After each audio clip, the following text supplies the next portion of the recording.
আজ পৃথিবীর অনেক দেশ নিউক্লিয়ার অস্ত্র তৈরি করেছে।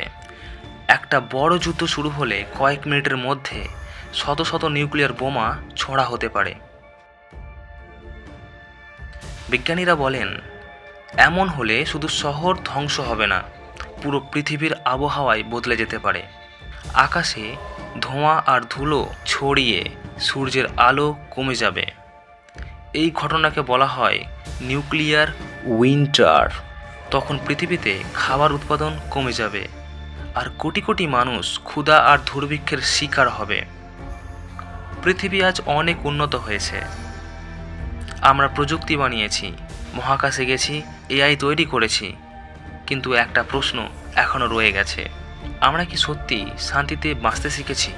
কারণ যদি কোনো দিন নিউক্লিয়ার যুদ্ধ শুরু হয়, তাহলে সেই যুদ্ধের বিজয়ী কেউ থাকবে না।